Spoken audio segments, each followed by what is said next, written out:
মধ্যপ্রাচ্যে যুদ্ধ পরিস্থিতি আরো ভয়াবহ হয়ে উঠেছে। ইরান এবং আমেরিকার মধ্যে সংঘাত এখন নতুন মোড় নিয়েছে।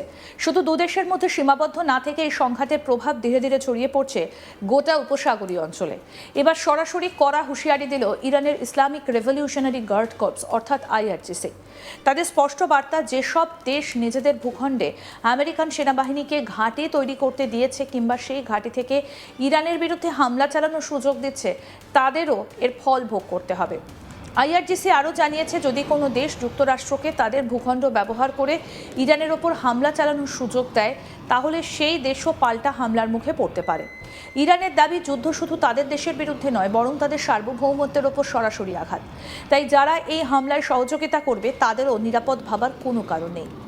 এক বিবৃতিতে IRGC বলেছে, যেসব দেশে আমেরিকার সামরিক ঘাঁটি রয়েছে অথবা যেসব দেশ আমেরিকার সামরিক অভিযানে সহায়তা করছে, তাদের অবিলম্বে নিজেদের নাগরিক সুরক্ষার ব্যবস্থা জোরদার করা উচিত। কারণ পরিস্থিতি আরও জটিল হলে সেই দেশগুলো সংঘাতের সরাসরি অংশ হয়ে যেতে পারে।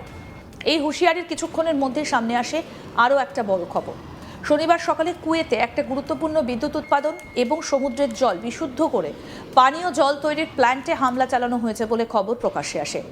আন্তর্জাতিক একটা সংবাদ সংস্থা জানাচ্ছে, এই হামলার দায় স্বীকার করেছে IRGC। প্রতিবেদন অনুযায়ী হামলার ফলে বিদ্যুৎ কেন্দ্রের একটা অংশে আগুন লেগে যায়। আগুনের জেরে প্ল্যান্টের একাধিক গুরুত্বপূর্ণ যন্ত্রাংশ ক্ষতিগ্রস্ত হয়েছে। সবথেকে বড় উদ্বেগের বিষয় হলো, মাত্র 24 ঘন্টার মধ্যেই কুয়েতের দুটো বিদ্যুৎ এবং জল বিশুদ্ধকরণ কেন্দ্র হামলার মুখে পড়েছে। কুয়েতের মতো মরুভূমি অঞ্চলে পানীয় জলের জন্য এই ধরনের ডেসালিনেশন প্ল্যান্ট অত্যন্ত গুরুত্বপূর্ণ। সমুদ্রের নোনতা জলকে বিশুদ্ধ করে পানীয় জলে পরিণত করা হয় এই প্ল্যান্টগুলোতে। ফলে এমন পরিকাঠামো ক্ষতিগ্রস্ত হলে সাধারণ মানুষের দৈনন্দিন জীবনে বড় ধরনের প্রভাব পড়তে পারে। কুয়েতে বিদ্যুৎ এবং জল মন্ত্রক জানিয়েছে, শত্রুপক্ষের হামলার ফলে একটা বিদ্যুৎ এবং জল পরিশোধন কেন্দ্রের একটা অংশে আগুন ধরে যায়। বর্তমানে ক্ষয়ক্ষতির পরিমাণ খতিয়ে দেখা হচ্ছে। প্রশাসনের পক্ষ থেকে জানানো হয়েছে, বিশেষজ্ঞরা পুরো পরিস্থিতি পরীক্ষা করছেন। বিদ্যুৎ সরবরাহ এবং পানীয় জলের পরিষেবা কতটা ক্ষতিগ্রস্ত হয়েছে সেটা এখনও পুরোপুরি স্পষ্ট নয়। এই হামলার পর কুয়েতে নিরাপত্তা আরও জোরদার করা হয়েছে। গুরুত্বপূর্ণ সরকারি স্থাপনা এবং জ্বালানি পরিকাঠামোতে নজরদারি বাড়ানো হয়েছে বলেই জানা যাচ্ছে। এদিকে শুধু কুয়েত নয়, IRGC আরও দাবি করেছে যে তারা উপসাগরীয় অঞ্চলে একাধিক মার্কিন সামরিক ঘাঁটিকেও লক্ষ্য করে নতুন দফার হামলা চালিয়েছে। ইরানের দাবি, সিরিয়া, কুয়েত, ওমান, বাহরিন এবং জর্ডনে অবস্থিত একাধিক মার্কিন সামরিক স্থাপনাকে নিশানা করা হয়েছে। যদিও এই দাবির স্বাধীনভাবে এখনও কোনো আন্তর্জাতিক নিশ্চিতকরণ পাওয়া যায়নি। তবে এই ধরনের দাবি পরিস্থিতিকে আরও উদ্বেগজনক করে তুলেছে। কারণ যদি সত্যিই একাধিক দেশে আমেরিকান ঘাঁটি হামলার মুখে পড়ে, তাহলে এই সংঘাত আরও বিস্তৃত আকার নিতে পারে। আন্তর্জাতিক বিশেষজ্ঞদের মতে এখন সবথেকে বড় আশঙ্কা হলো, এই যুদ্ধ ধীরে ধীরে গোটা মধ্যপ্রাচ্যে ছড়িয়ে পড়তে পারে। এদিকে চলতি সপ্তাহেই ইরান একটা বড় কূটনৈতিক সিদ্ধান্ত নিয়েছে। তেহরান আনুষ্ঠানিকভাবে যুক্তরাষ্ট্রের সঙ্গে হওয়া সমঝোতা স্মারক বা মেমোরেন্ডাম অফ আন্ডারস্ট্যান্ডিং থেকে নিজেদের সরিয়ে নেবার ঘোষণা করেছে। ইরানের অভিযোগ, এই চুক্তি বারবার ভেঙেছে আমেরিকা, তাই এই সমঝোতা আর কার্যকর বলে তারা মনে করছে না। ইরানের বিদেশ মন্ত্রক জানিয়েছে, শান্তি প্রতিষ্ঠার উদ্দেশ্যে যে প্রাথমিক সমঝোতা হয়েছিল তা বাস্তবে কোনো ফল দেয়নি। তাদের দাবি, বিশেষ করে ইরানের বন্দরগুলোর ওপর আবার নৌ অবরোধ জারি করে যুক্তরাষ্ট্র সেই চুক্তির মূল শর্ত ভেঙেছে। এই কারণেই তেহরান আর সেই চুক্তির শর্ত মেনে চলতে বাধ্য নয় বলে ঘোষণা করেছে। এই সিদ্ধান্ত আন্তর্জাতিক মহলেও যথেষ্ট তাৎপর্যপূর্ণ বলে মনে করা হচ্ছে।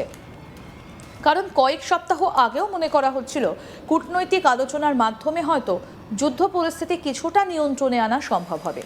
কিন্তু এখন সেই সম্ভাবনা অনেকটা কমে গেছে বলে মনে করছেন আন্তর্জাতিক সম্পর্ক বিশেষজ্ঞরা। এরই মধ্যে ইরানের উপবিদেশমন্ত্রী কাজেম গরিবাবাদি আরও একটা গুরুত্বপূর্ণ মন্তব্য করেছেন। তিনি বলেছেন, হরমুজ প্রণালীর ওপর ইরান পূর্ণ সার্বভৌম অধিকার প্রতিষ্ঠা করবে। প্রয়োজন হলে যে কোনো মূল্য দিয়েই এই নিয়ন্ত্রণ বজায় রাখা হবে বলে তিনি জানিয়েছেন। হরমুজ প্রণালী বিশ্বের অন্যতম গুরুত্বপূর্ণ সমুদ্রপথ। বিশ্বের মোট সমুদ্রপথে পরিবাহিত অপরিশোধিত তেলের একটা বড় অংশ এই প্রণালী দিয়েই যাতায়াত করে। মধ্যপ্রাচ্যের বিভিন্ন তেল উৎপাদনকারী দেশ থেকে প্রতিদিন অসংখ্য তেলবাহী জাহাজ এই পথ ব্যবহার করে বিশ্বের বিভিন্ন দেশে জ্বালানি পৌঁছে দেয়। ফলে হরমুজ প্রণালীকে অনেকেই বিশ্বের তৈল ধমনী বলে থাকেন। এই প্রণালীকে কেন্দ্র করে যদি নতুন করে সংঘাত শুরু হয় তাহলে তার প্রভাব শুধু মধ্যপ্রাচ্যে নয়, গোটা বিশ্বের অর্থনীতিতে পড়তে পারে। বিশেষজ্ঞদের মতে হরমুজে কোনো ধরনের বাধা তৈরি হলে আন্তর্জাতিক বাজারে তেলের দাম দ্রুত বাড়তে পারে। জ্বালানির দাম বাড়লে পরিবহন ব্যয়ও বাড়বে। তার সরাসরি প্রভাব পড়বে খাদ্যদ্রব্য, শিল্প উৎপাদন এবং নিত্য প্রয়োজনীয় পণ্যের দামের ওপর। অর্থাৎ মধ্যপ্রাচ্যের এই যুদ্ধ শুধু এই অঞ্চলের সমস্যা হয়ে থাকবে না, বরং বিশ্ব অর্থনীতির ওপরও বড় চাপ তৈরি করতে পারে। এই কারণেই বিশ্বের বিভিন্ন দেশ এখন পরিস্থিতির দিকে কড়া নজর রাখছে। একদিকে যুদ্ধ, অন্যদিকে কূটনৈতিক সম্পর্কের অবনতি, দুই মিলিয়ে পরিস্থিতি দিন দিন আরও জটিল হয়ে উঠছে। জাতিসংঘ সহ একাধিক আন্তর্জাতিক সংস্থা বারবার শান্তি আলোচনার আহ্বান জানালেও এখনও পর্যন্ত কোনো ইতিবাচক অগ্রগতি দেখা যায়নি, বরং দুপক্ষই একের পর এক কড়া পদক্ষেপ নিচ্ছে। ইরান বলছে তারা নিজেদের নিরাপত্তা রক্ষার জন্য প্রয়োজনীয় সব ধরনের ব্যবস্থা নেবে। অন্যদিকে আমেরিকাও তাদের সামরিক উপস্থিতি আরও শক্তিশালী করছে বলে বিভিন্ন আন্তর্জাতিক প্রতিবেদনে দাবি করা হচ্ছে। ফলে পরিস্থিতি কোন দিকে যাবে তা নিয়ে উদ্বেগ বাড়ছে আন্তর্জাতিক মহলে।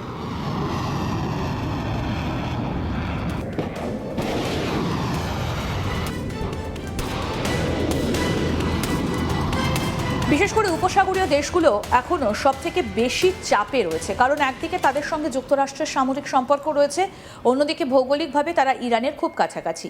এই অবস্থায় কোনো ভুল সিদ্ধান্ত বা ভুল বোঝাবুঝি বড় ধরনের সংঘাতের কারণ হয়ে উঠতে পারে। সব মিলিয়ে বলা যায় মধ্যপ্রাচ্যের পরিস্থিতি এখন অত্যন্ত স্পর্শকাতর। ইরানের নতুন হুঁশিয়ারি, কুয়েতে হামলার দাবি, আমেরিকার ঘাঁটিগুলোকে নিশানা করার কথা এবং হরমুজ প্রণালী নিয়ে কড়া অবস্থান, সব মিলিয়ে উত্তেজনা আরও বেড়েছে। গোটা বিশ্বের নজর এখন এই অঞ্চলের দিকে, কারণ এখানকার প্রতিটা ঘটনা শুধু যুদ্ধের গতিপথই বদলাতে পারে না, বিশ্ব অর্থনীতি, জ্বালানির বাজার এবং আন্তর্জাতিক কূটনীতির ভবিষ্যতের ওপরও তার গভীর প্রভাব ফেলতে পারে। এখন দেখার পরিস্থিতি আরও সংঘাতের দিকে এগোয় নাকি শেষ পর্যন্ত কূটনৈতিক আলোচনার মাধ্যমে নতুন করে শান্তির পথ খুঁজে পাওয়া যায়।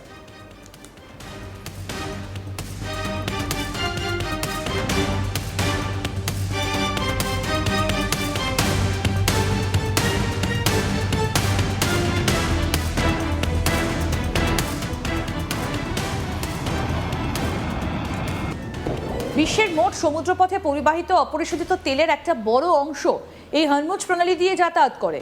মধ্যপ্রাচ্যের বিভিন্ন তেল উৎপাদনকারী দেশ থেকে প্রতিদিন অসংখ্য তেলবাহী জাহাজ এই পথ ব্যবহার করে বিশ্বের বিভিন্ন দেশে জ্বালানি পৌঁছে দেয়। ফলে হরমুজ প্রণালীকে অনেকেই বিশ্বের তৈলধমনী বলে থাকেন। এই প্রণালীকে কেন্দ্র করে যদি নতুন করে সংঘাত শুরু হয় তাহলে তার প্রভাব শুধু মধ্যপ্রাচ্যে নয়, গোটা বিশ্বের অর্থনীতিতে পড়তে পারে।